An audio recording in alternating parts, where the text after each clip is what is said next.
We're going to talk about money in politics. We're going to talk about the dynamic way in which collecting donations for a cause changes everything.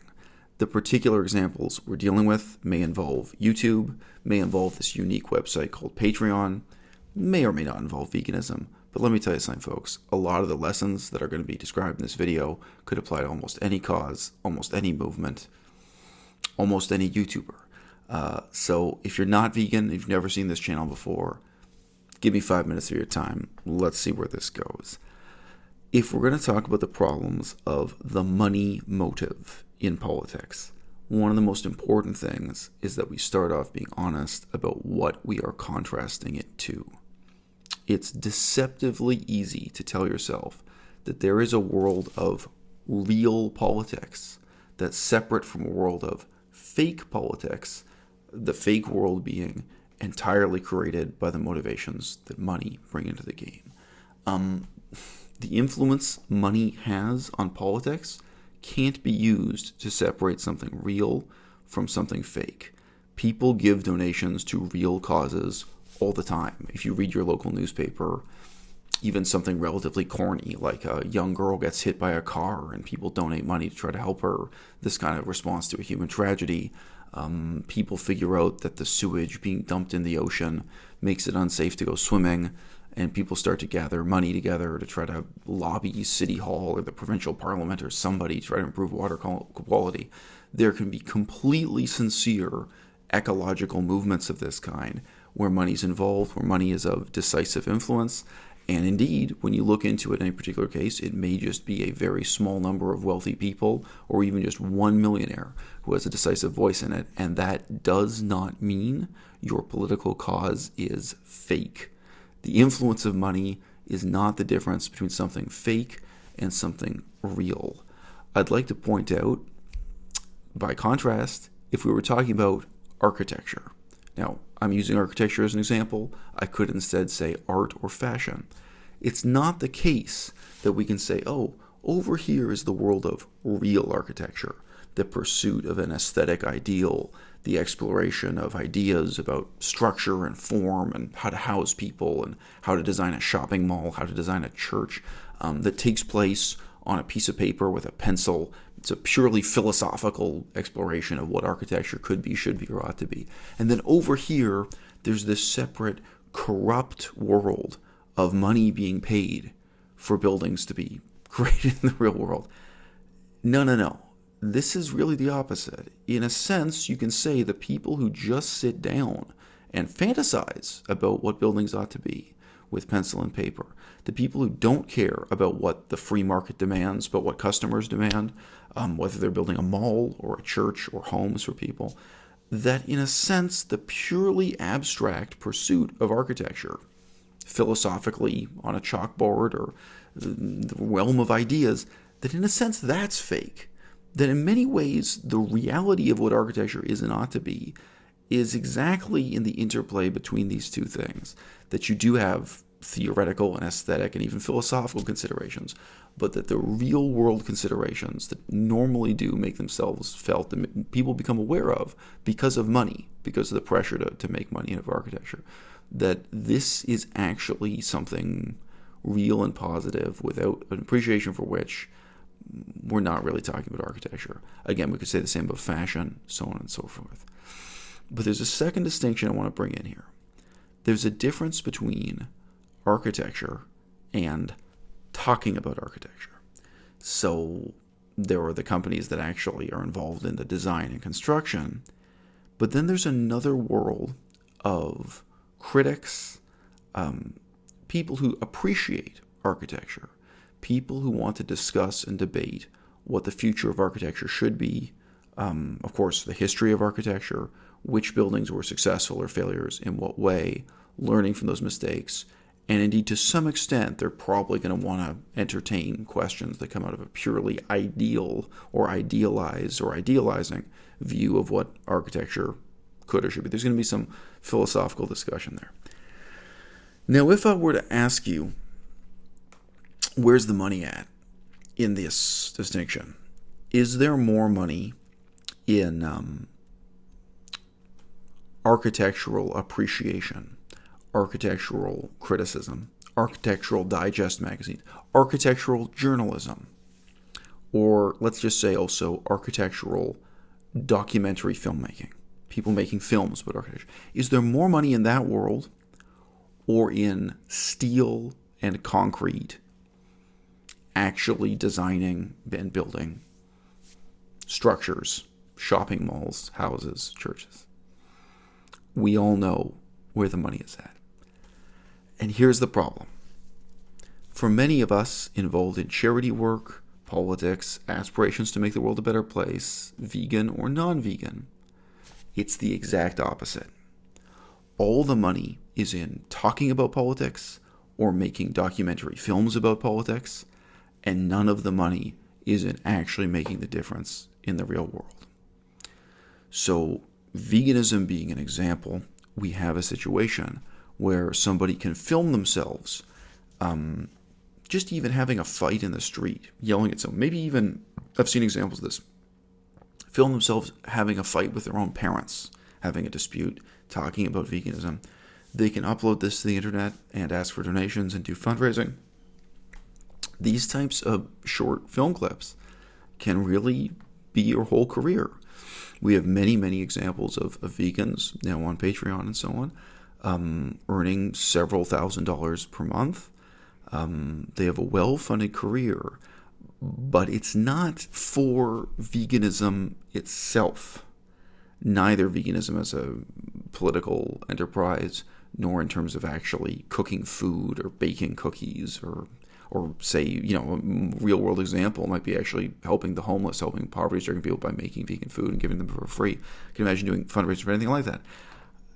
It's all that money is going into talking about veganism, talking about politics, not actually doing politics. Again, the difference being like making short films about architecture as opposed to actual architectural firms. Now, there are many reasons why, of course, this is an asymmetrical and unfair comparison.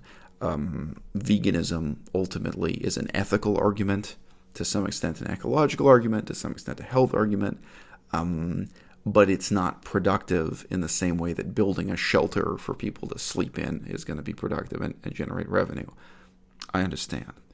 But I've set up some distinctions here about what's real and what's fake that I think often get ignored, and people are very quick to throw insults at one another about what's authentic and what's inauthentic, what's well-motivated and what's not well-motivated, what's real and what's fake, without thinking these things over.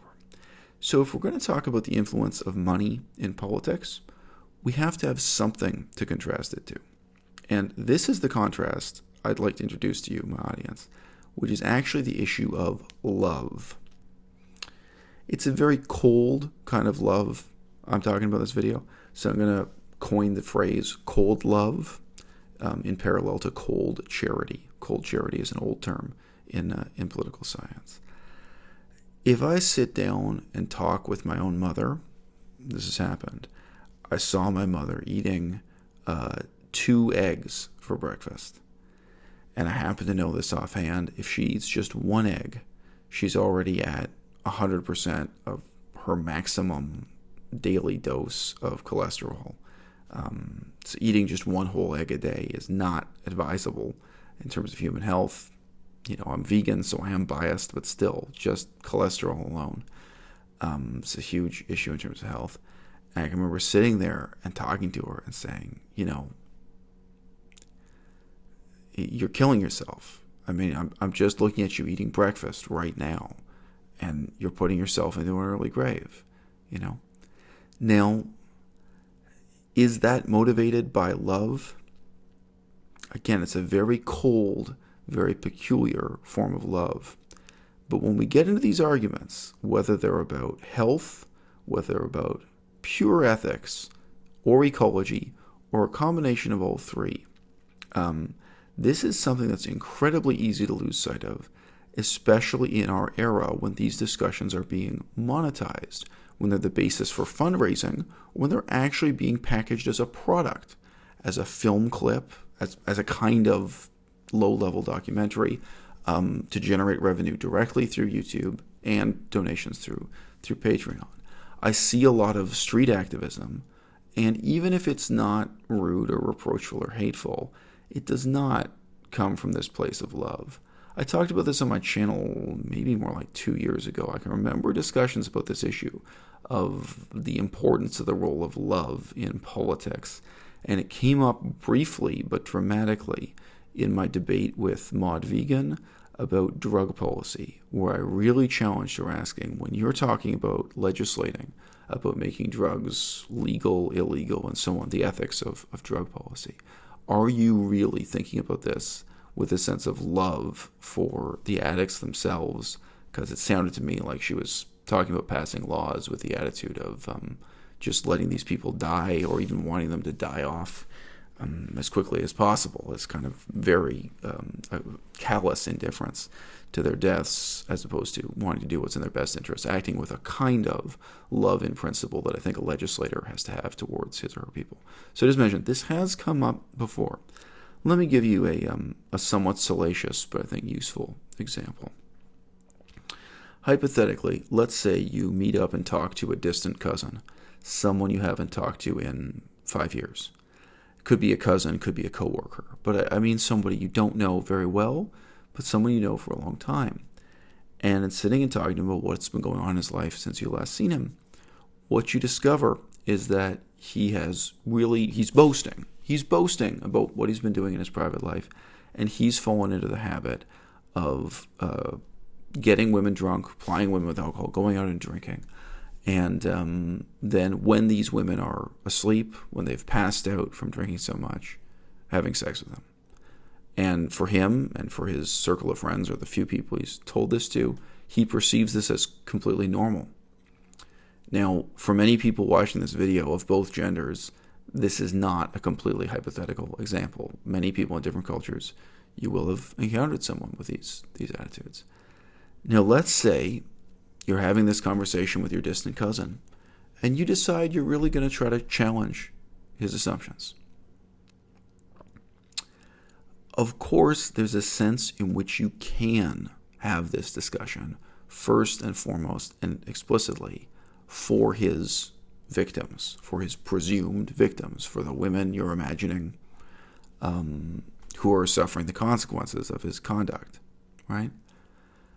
But if you're going to engage in this conversation with him, where you are going to try to philosophically and ethically break down the difficult questions of responsibility that are involved here, my crucial advice to you is, for the purposes of this conversation, for the purposes of this outreach, education, and activism, you can see where I'm going with this, just like talking to a stranger on the street about wearing leather, wearing fur, I think you've really got to do it out of a sort of love for him.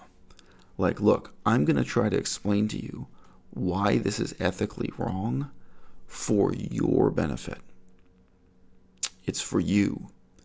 It's because ultimately the question I'm asking is, what kind of person do you want to be? And I'm telling you, out of love for you, in your best interests, I want you to be a better person. I want you to be a person who does the right thing. I want you to be another person who even understands there is a question here about doing the right thing. And you're going to try to educate him and bring him up to that level. It is very easy, by contrast, for vegans to talk to meat eaters or people wearing fur, people wearing leather, as if their purpose is to represent the victims, as if their purpose is to walk up to somebody and say, hey, don't you realize the fur coat you're wearing? Those animals were killed by putting an electrode up their anus. Here I have a picture, I have a videotape of the horrible suffering that's behind this fur coat. And where your whole attitude of engaging with them is that you represent the victims, that you're doing something for the animals. We say that all the time as vegans. Or I'm doing something for ecology, for the planet, for the atmosphere, etc., etc. Of course, I understand why people have this attitude. Of course I do.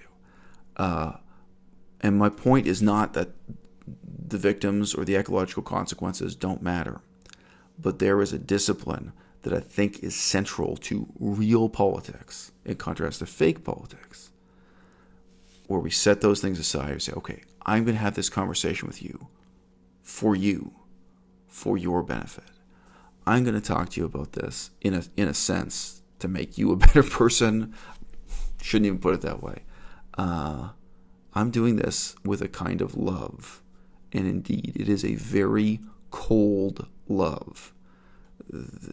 If you discover, your cousin is this kind of alcoholic rapist, living in this dissolute manner, it's probably going to be a challenge to muster up this charitable sense of cold love for him and say, hey, I want to talk to you about doing the right thing because it's the right thing to do, but you've got to do it with love.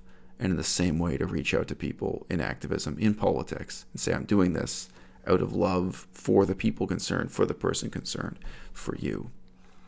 I'm trying to get you to ask, what kind of person do you want to be, etc. Again, I already mentioned this has real parallels with drug policy and what have you. So, Patreon, donations, fundraising. They really imperil the most basic assumptions of what education, outreach, activism, politics, content creation is all about. I was very, very reluctant to allow advertising of any kind on this channel. Only people who've been with this channel from the very first days will remember that there was a long period where there were no advertisements at all, and then very minimal advertisements, where I felt there shouldn't be that conflict of interest there. I'll come back to that. When I opened my Patreon for Patreon supporters, I insisted everyone pay only $1. Don't pay more than $1. My motives for having the Patreon, I really wanted to be a crossroads where people would meet each other, not really for revenue generation for the channel. I had all these mixed feelings about that. I struggled a lot with this question. But what it really comes down to here is the problem of, one, people perceiving you as being motivated by money. And believe me, even if you're making only $100, people will perceive this. And two, the problem of people actually being motivated by money, right? So if I know for a fact that I can make more money with a political criticism of Jordan Peterson, and of course, an over-the-top, very dramatic criticism of Jordan Peterson, that will generate money directly here on YouTube, not even getting into Patreon donations.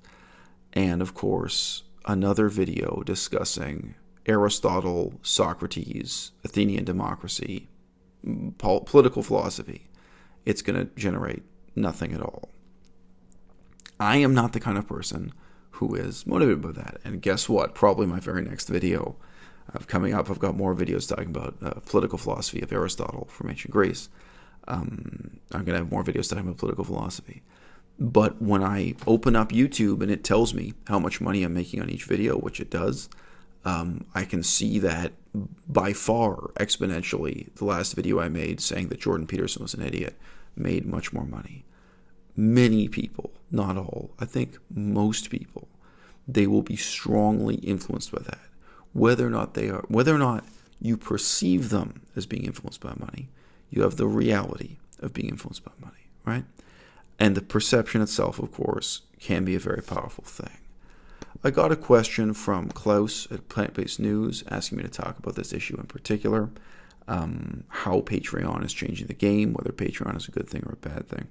And I wrote back to him and said, point one, Patreon works poorly as a platform for activism because it was not designed to be a platform for political activism. Okay?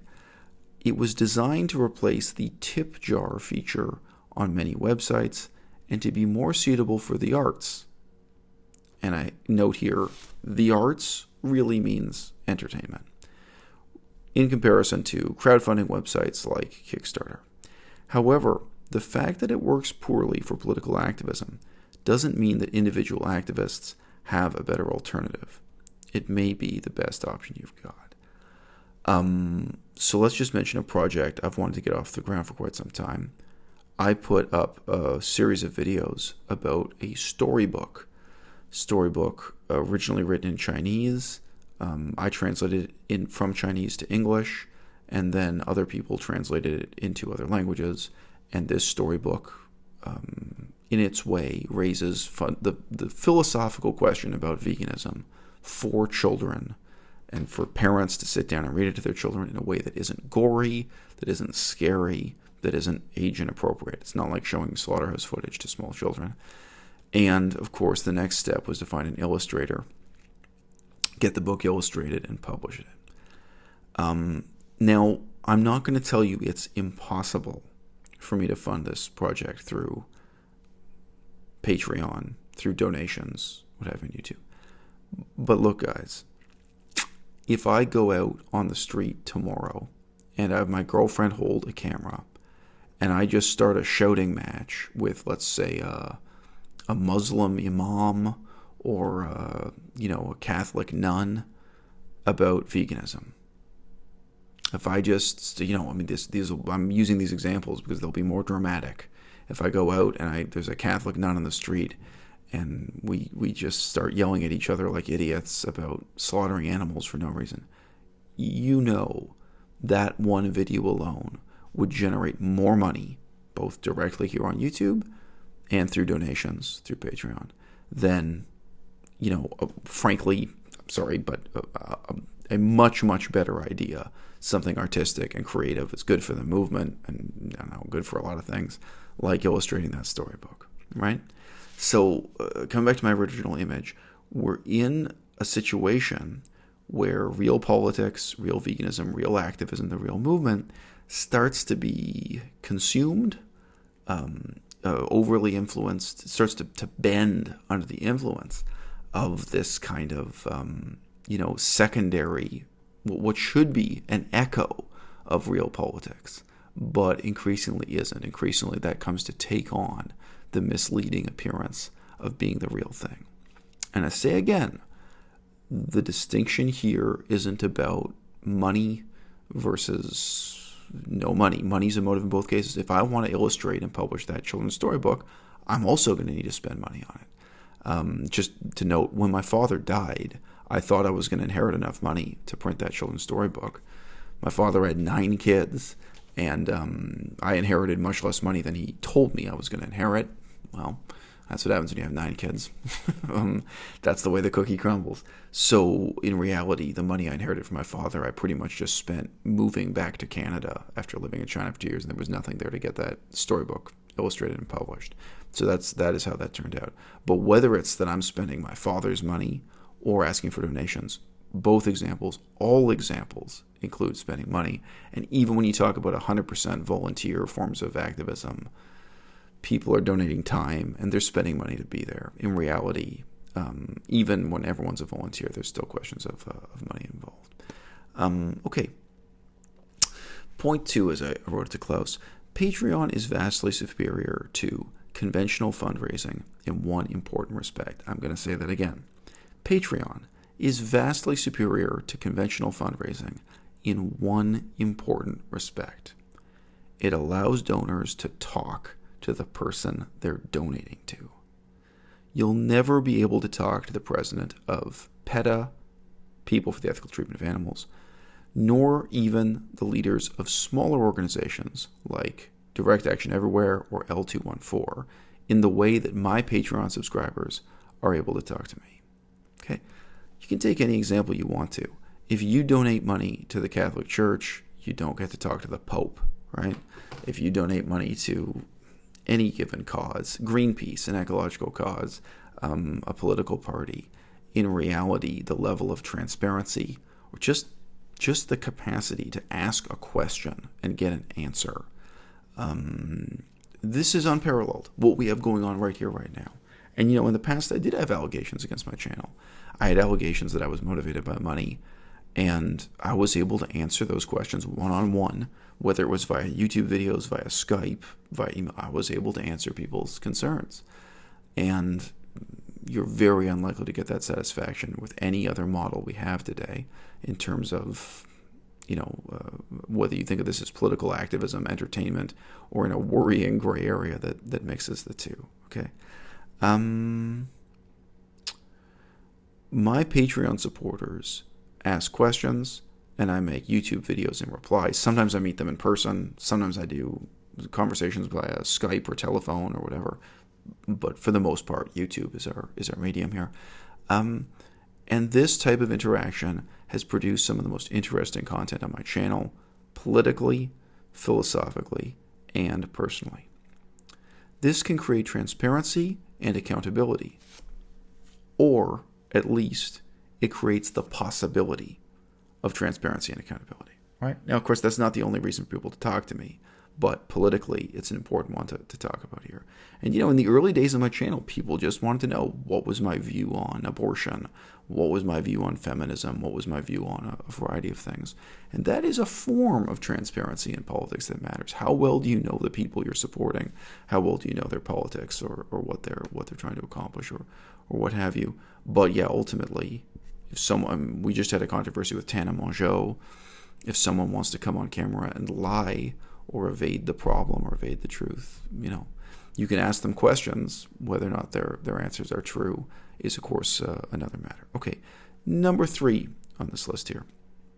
Replying to Klaus from Plant-Based News. Number 3, however, there are counter-arguments, even within the scope of this conversation. I did a fundraiser for a court case, so I asked for donations to support a court case. It was important in the vegan movement at the time, and I was able to raise over $6,500 in about one day. It took a little more than 24 hours. Right? I was able to do this because of the platform of support I built up on Patreon and, of course, on YouTube. However, I was still denounced and defamed by people, including Plant-Based News, including Klaus personally, exactly the person who sent me this email, including his news channel here on YouTube, even though I was entirely open, accountable, and transparent, answering questions about the progress of the court case on Patreon and YouTube. Therefore, we have a real example here of how crowdfunding, and Patreon specifically, can basically destroy a person's life and have a massively dissuasive or negative effect on activists themselves. Now, I'm just going to pause for a second here. I recently heard Paul Bashir and Isaac used the name Ask Yourself on YouTube, so Ask Yourself is Isaac. Paul Bashir and Isaac talking about infighting within the vegan movement, and really what they meant by infighting was one vegan denouncing another, one vegan defaming another, and the negative impacts this has on the movement. And it was striking to me that this opened with both of them expressing pity for Gary Yourofsky. Gary Yourofsky is a famous and infamous activist in veganism. And I had to ask the question. I just sent a text message to Isaac. I had to ask the question, has anyone ever threatened to kill Gary Yourofsky? Have vegans threatened to have him beaten up and dragged to a courthouse, dragged to a police station, where they would present evidence they allegedly had of serious crimes, sexual crimes that they said he was guilty of on the internet? Has he had people threatening to beat him up in the streets, drag him to a police station and convict him with false evidence, with made-up evidence? Has he had people accuse him of being a pedophile, of being a sexual predator, of raping underage girls? Because I had all of that and more. Has Gary Yourofsky had people accuse him of being a wife beater, of committing financial fraud, of carrying out a fraud and a scam on the internet? This is the same fundraising for the court case. Has he had all these things presented as fact and people falsely claiming they had evidence to back it up? Because I faced all of that and more within the vegan movement. And at every stage, idiots, complete idiots, would dismiss my side of the story and try to vindicate the other side of the story by claiming that I was only motivated by money. Now, this is despite the fact, like on Patreon, I was making maybe $200 a month at the time. It changed a little bit. But the amounts of money involved were very, very small. It was like, you really think, and the amount of money I was spending on airplane tickets was huge. It was like, well, come on. I had a job, but I just moved to China. How could you possibly imagine that my side of it's motivated by money? And, but horrible, terrible lies about my personal life, about my mother, for some reason it was always my mother, not my father, but whatever. But about my ex-wife, about my daughter, about my family life, and above all else, obviously, the element that went to court, the allegation that I was a pedophile and a sexual predator. These were really unbelievably, harsh forms of defamation. And I don't think Gary Yourofsky ever endured anything like that. I'm aware of the kind of controversy that surrounded him. I followed his career through its last several years. And then he gave up and quit. Guess what? I didn't give up and quit. And by the way, if you guys don't know the story, of course you can see the story. When I was accused, I offered to go to the police station. I said, okay, if you say you have evidence against me, you say you have charges against me, you say you're going to beat me up and drag me to the police station. I wrote back to the person making the accusation. I said, okay, let's meet at the police station. I'll meet you there. I knew these were lies.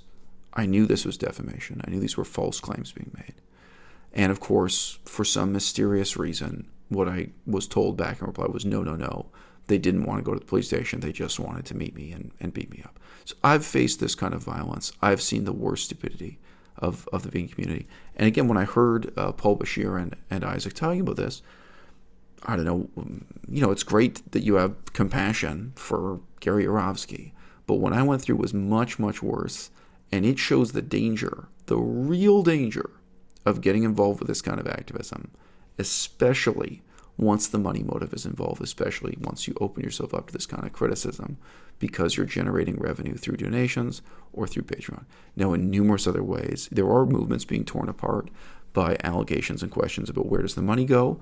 I just read out a comment from a viewer the other day asking about Paul Bashir's organization, Cube of Truth, Anonymous for the Voiceless, asking about where does the money go there. Questions are hounding Wayne Seong over at Direct Action Everywhere about where does the money go there, to what extent are these organizations motivated by money, and simply to what extent are they accountable for the money. In some cases, those questions are going to be reasonable, and in some cases they're going to be unreasonable, but you better be prepared to answer those questions. In my case, it was dirt simple. I got these donations, I handed over the donations to the lawyer, to the law firm, and there was nothing else to be accounted for. Much more complex. All my donations were for a single purchase, to pay for a single court case, a single event in one lump sum. So this was really very easy for me to clear my name. But still, I got this question from Klaus at Plant-Based News, and Klaus, you yourself were dead wrong on this. You defamed me on your new show. You subscribed to the stupidest hypothesis possible, which was that the whole court case, the whole conflict, was a sham motivated by money, as if I would participate in denouncing myself on the internet. I'm a divorced parent. I have a 5-year-old daughter. As if I would put these horrible rumors and accusations on the internet against myself just to generate like $200. It's insane. And Klaus, you bought it. Plant-Based News, you took that story forward to tens of thousands of viewers, and you defamed me further. You were that stupid. He wasn't the only one. So I note here. So, in addition to Jury and Ryder, Vegan Cheetah, Charles Marlowe, Joe Vegan, all these other channels got into this act of recycling these incredibly stupid rumors, trying to defame me and discredit me, and engaging me. Pardon me. They defamed me and they discredited me again and again on the basis that whatever I was saying was motivated by money, that I was somehow engaging in fraud or a scam. That was really important to the illusion that they were weaving in their own minds or for the public, was that, even though what I was saying, it was obviously more credible than what Dream Rider was saying. It covered so many things, including just the stamps in my passport. There were lies about a million different things involved. And it was very easy for me to just show the stamps in my passport. It was very easy for me to show documentary proof and evidence of what was really going on. But the notion that I was fabricating this evidence for the money motive, that was a powerful distortion, powerful bias in those events as they unfolded. Okay? That went on, and that involved over 100,000 people. You can pretend this was a small thing, a blip in the history of the vegan movement. I hope so. I hope so, guys. Because let me tell you something. In my life, it's not going to be forgotten. It's still a problem when I apply for jobs. It's still a problem when I first met my girlfriend's parents. When I make new friends, or, again, like my girlfriend's relatives, new people coming into my life, what they see on the internet are these ugly allegations against me. Scam artist, wife beater, cult leader, sexual predator. That's on the internet forever. It was backed up by you, Klaus. It was backed up by plant-based news. You bought it hook, line, and sinker. And it's not plausible, but you thought that whole story was, quote-unquote, a scam for money. Those are your words. So there's the ultimate warning about when we mix money with politics. I mean, all charity involves money. All charity is donation-driven. But there are real dangers, and most people will be well advised not to take the risks that I take, not even in stepping forward and trying to do something as wholesome and positive as getting a children's storybook illustrated. Okay, guys, let's come back to first principles and then call this a wrap. When you reach out to people in real-world activism, you've got to do it from a place of love. Whether you're doing that on the street with a complete stranger, at the office with a coworker, with your own mother, or what have you. But I say again, it is a very cold love, because it is a type of love that involves, to be blunt, moral superiority and moral inferiority. Exactly what you are explaining to them is why one set of choices is morally inferior, morally irresponsible, and another one is morally superior, morally responsible. But you've got to discipline yourself to engage in that discourse out of love for that person themselves, the person who's receiving the message. You're not in that moment, in that act, in that moment of activism, outreach, education, engagement. You're not doing it for the animals. You can't do it with rage or outrage or sorrow, thinking about a cow bleeding into a trough, or even holding up that picture or what have you. Shock value, I've had separate videos talking about this. I think what we're doing here, it's not, anyway, shock is a short-term solution, and for the purpose of this video, it's a distraction from the theme I want to talk about. Real politics, if you're asking what is the difference between real and fake, it's not the difference between asking for donations and not asking for donations. It's not the difference between a purely philosophical or ideal pursuit of politics, akin to a purely philosophical or ideal pursuit of architecture, and something that involves money, the free market, consumer satisfaction, and real-world outcomes. And it's also not simply the difference between the thing itself, the criticism, appreciation, discussion of the thing, and people engaging in debates about what the future of the thing ought to be. Again, whether it's architecture, veganism, politics, or even a religion like Buddhism or what have you. These things are all inextricably bound up in one another. I really think the criterion of the real, the difference between what's real and what's fake, is exactly that hard-to-touch quality of love, cold love. You've got to struggle. You've got to discipline yourself to keep that love in the game. I may be sitting on this microphone right now because I'm paid to be sitting here, right? But the message I'm delivering to you, I've got to believe, I've got to feel that it's genuinely for your benefit, that I'm delivering this, that this is something that's making your life better, and that's how I'm reaching out for you. The microphone this is recorded on, some people used to complain about my quality. This cost over $200. This was paid for by donations from patrons like you. I have a new video camera arriving, I think in the next 10 days. I think, again, over $200 paid for by donations from patrons like you. There is a real sense in which this video right now, and even the next video I do on Aristotle, it's not extricable, it's not separable from money, because we've opened this door to having advertising, donations, and so on. The possibility of this being a pure art form is closed. But what we've got to think about, especially with activism, with politics, but even with political philosophy, talking about Aristotle is different from talking about street activism. I know, but in some ways it's similar. Exactly the meaning of the word real when I say keeping it real is that struggle to keep it rooted in a sense of love for the recipient, for the beneficiary, for the target audience. And